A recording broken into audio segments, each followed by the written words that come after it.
Assalamu alaikum, Dr Zakir Naik. Aujourd'hui, j'aimerais comprendre quelque chose qui me trouble depuis longtemps. Pourquoi le porc est-il interdit en islam? Beaucoup de personnes disent que c'est simplement une question de tradition. Mais je souhaite connaître les raisons profondes, spirituelles et scientifiques derrière cette interdiction. Wa alaykum salam wa rahmatullahi wa barakatuh. Merci pour cette question très pertinente. Vous savez, le sujet du porc est souvent entouré de malentendus et de préjugés.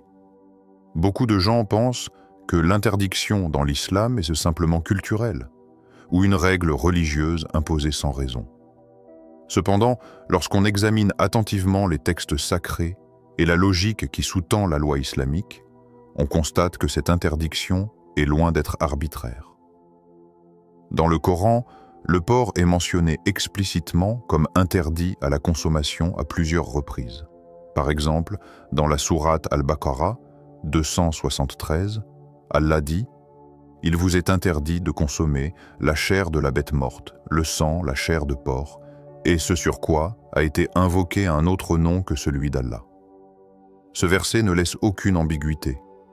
Le porc est classé comme haram, c'est-à-dire interdit.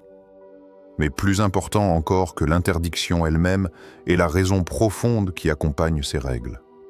L'interdiction repose sur trois dimensions principales: spirituelle, rationnelle et sanitaire.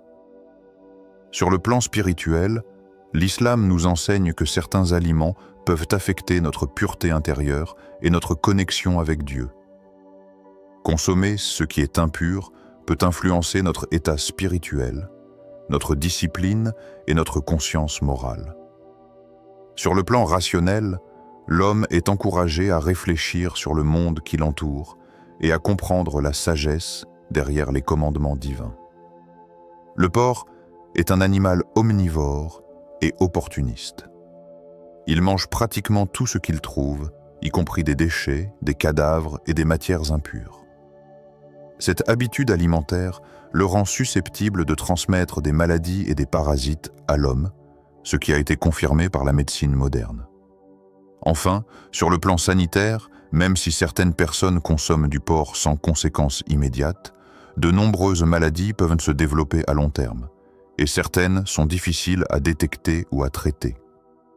En interdisant cette viande, l'islam protège la santé humaine avant même que les risques ne deviennent évidents. Ainsi, l'interdiction du porc combine parfaitement la guidance spirituelle et la protection rationnelle de l'homme. Elle nous enseigne que l'obéissance à Dieu n'est pas un acte aveugle, mais une voie vers la préservation de la santé, de la pureté morale et de la sagesse divine. Le Coran ne se limite pas à interdire. Il nous éclaire sur les raisons de l'interdiction, nous invitant à comprendre, réfléchir et appliquer la loi divine avec conscience et gratitude. Pouvez-vous d'abord me montrer où cette interdiction est mentionnée dans le Coran? Bien sûr. Le Coran mentionne à plusieurs reprises que la consommation de porc est interdite. Par exemple, dans la sourate Al-Baqarah 273, il vous est interdit de consommer la chair de la bête morte, le sang, la chair de porc, et ce sur quoi a été invoqué un autre nom que celui d'Allah. Le verset est très clair. Le porc est haram, c'est-à-dire interdit pour les musulmans. Mais pourquoi? Est-ce uniquement parce que Dieu l'a dit? Ou y a-t-il des raisons rationnelles et pratiques derrière cette interdiction? C'est une excellente question. En islam, même si l'obéissance à Dieu est une raison suffisante, il existe également des raisons rationnelles. Le porc est un animal omnivore et opportuniste, ce qui signifie qu'il peut manger presque n'importe quoi, y compris des déchets, des excréments et des cadavres. Cette alimentation peut le rendre vecteur de maladies. Donc, c'est une question d'hygiène et de santé publique? Exactement. Des études scientifiques modernes confirment que le porc peut transmettre diverses maladies, comme la trichinose, la cysticercose et certains virus. Ces maladies ne sont pas toujours visibles à l'œil nu et la cuisson ne garantit pas toujours une sécurité totale. Ainsi, l'interdiction dans le Coran protège la santé humaine. Mais certaines personnes mangent du porc sans tomber malades. Pourquoi alors Dieu interdit-il cette viande de façon absolue? Vous touchez un point très important. L'interdiction n'est pas seulement basée sur ce que l'on peut observer immédiatement. Elle est préventive. Dieu, en tant que créateur, connaît ce qui est bon ou mauvais pour nous, même si nous ne pouvons pas le voir. De plus, l'islam ne se limite pas à la santé physique. L'alimentation a un impact sur la spiritualité et la pureté intérieure. Le porc, en tant qu'animal impur, najis, peut affecter l'état spirituel de l'homme. Impur sur le plan spirituel? Pouvez-vous expliquer cela davantage? Oui.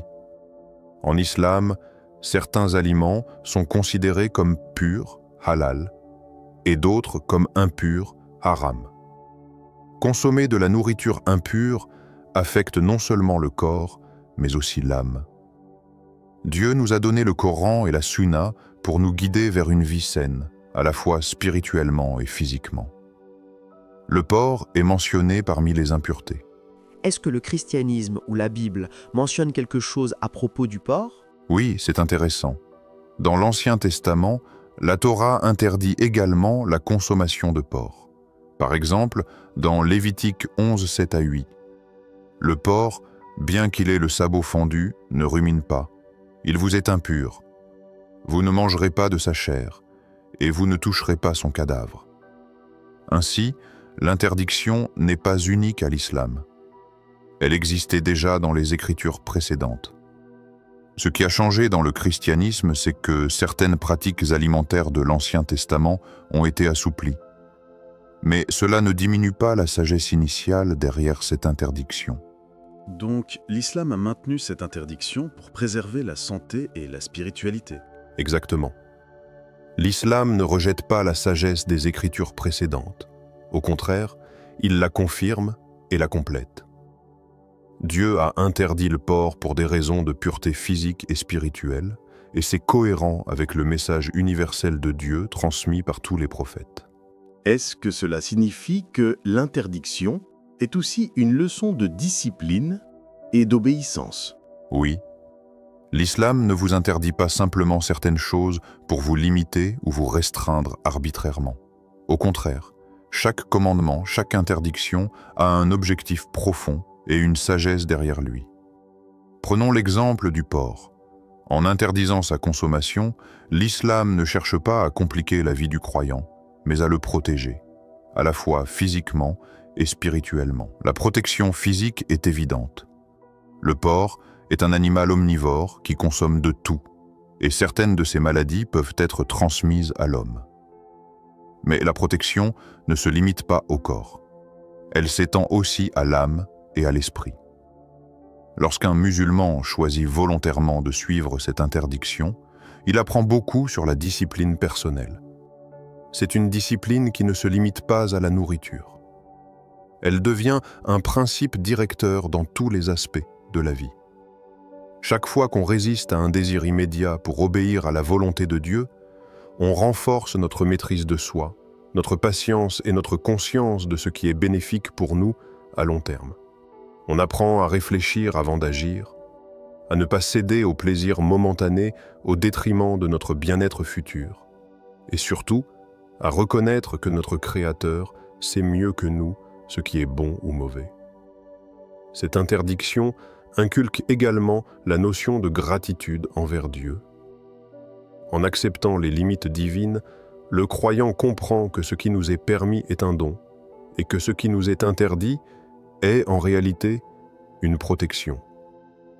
Combien de fois dans la vie quotidienne, des choses qui semblent agréables à première vue peuvent causer du mal à long terme? Le Coran et la Sunna nous enseignent que la guidance divine est toujours bienveillante. En respectant les règles alimentaires, le croyant développe une conscience permanente de cette bienveillance, une sensibilité spirituelle qui dépasse la simple observance rituelle. Enfin, il est important de comprendre que ces interdictions sont aussi un moyen d'élever notre état de conscience. Nous ne sommes pas simplement en train d'éviter un aliment. Nous sommes en train de cultiver une mentalité de vigilance, de respect et d'humilité envers la sagesse divine. L'obéissance à de tels commandements nous rapproche de Dieu, nous rend plus attentifs à nos choix et plus reconnaissants pour la vie que Dieu nous a donnée. En cela, la loi divine ne limite pas, elle élève. Elle transforme un acte quotidien, comme manger, en un acte de dévotion et de purification intérieure. En résumé, on pourrait dire que l'interdiction du porc combine sagesse spirituelle, hygiène, santé et discipline morale. Exactement. Et je voudrais ajouter ceci. Dans le Coran, la nourriture est également un moyen de purification de l'âme.